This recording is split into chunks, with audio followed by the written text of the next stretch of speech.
Your boy J Mecha with another deck tech. Here we are looking at Burning Vengeance, blue-red Burning Vengeance. So first of all, I just want to give a big shout out to Chandlertron and Crazy Bailoff during the fifth Gatherling Penny Dreadful tournament. Both of them had completely separate Burning Vengeance decks that they made the top 8 with. Chandlertron, I think, was the original builder. He had a red-green version, and Crazy Bailoff made the finals. Did not take it down though with a version with blue. The differences between their decks, they were very similar. Most of them ran mulch in a way to get lands in their hand, and but really the whole combo with it was Burning Vengeance and Flame Jab. So if you have a Burning Vengeance out and you cast a Flame Jab from your graveyard, the Flame Jab's going to deal 1 to your opponent, and the Burning Vengeance is going to deal 2 to your opponent or somebody or a creature, problem creature. So that was their whole base of the deck. I decided I like the deck so much, but I decided just to add blue and just cut the green. What the green did was basically draw you lands, ramped and draw you lands, which is what you really wanted to do: draw lands and ramp. And I think what the blue does is kind of gives you more of a combo finish with a Quiet Speculation and a card that I thought that should really be in the deck, which is Lava Dart, which is it's just it's an instant one damage, burn something. But the flashback is sack a mountain, so it's free. It's basically free.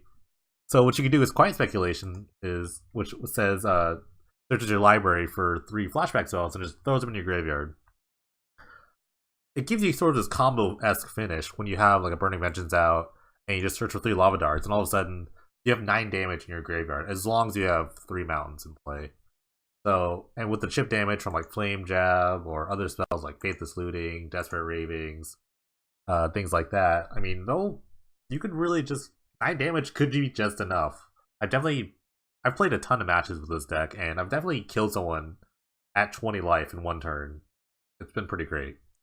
So just to run down a couple of cards, like I said, the whole deck is just basically trying to draw into Burning Vengeance. So you have all the red draw spells: Faithless Looting, Desperate Ravings, well, both with that flashback, which are really good Burning Vengeance, and also Tormenting Voice, which is still pretty good because you can just dump the cards that you don't really want in your hand, like Flame Jab or Lava Dart. These 2 cards are basically your kill conditions, along with Burning Vengeance. They can be cast from your graveyard, and they're just really good. This requires you have a lot of lands, so we actually have 26 lands in the deck, 13 mountains, because we really want a high mountain count for the Lava Darts. And plus, most of our spells are just red.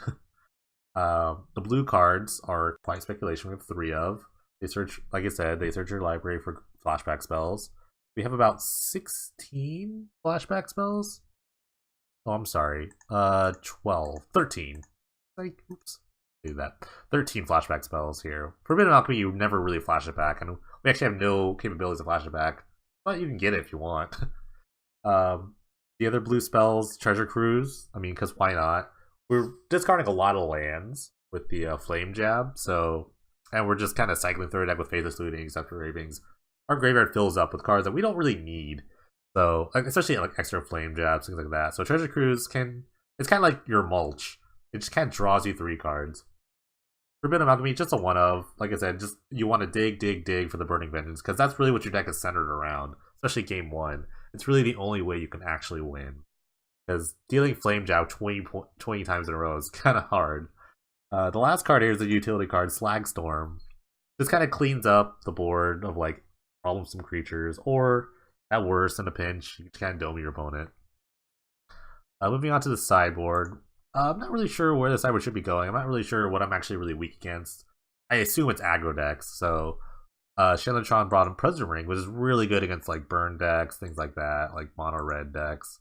You just name red, and all your Flame Jabs just kind of gain you life incidentally. For the counter package, I have Negate, and a good reason to play blue is Counterflux, which is a criminally underplayed card. I love this card in the control mirrors, and it's just like just shuts down the counter wars. Just like, nope, all your spells countered, done. Wipe Away, another underrated, I think, Penny Dreadful sideboard card. It's Split Second, again, another uncounterable type spell, but it's really good against random cards like Product Ooze, Traveling Claws, uh, Aetherling, things like that. Just like things, just like, bounce it. Maybe that's all you need is a turn. Smash Smithereens, again, for Scrabbling Claws. We really just don't want to see that card. It's actually really annoying to play against.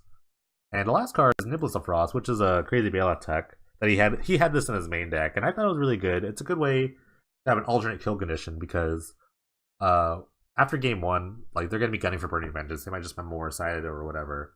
And Niblis of Frost can really get big really quickly and just tap down the people's team. So it's a twofold thing. One, it stops you from dying, and two, it kills your opponent.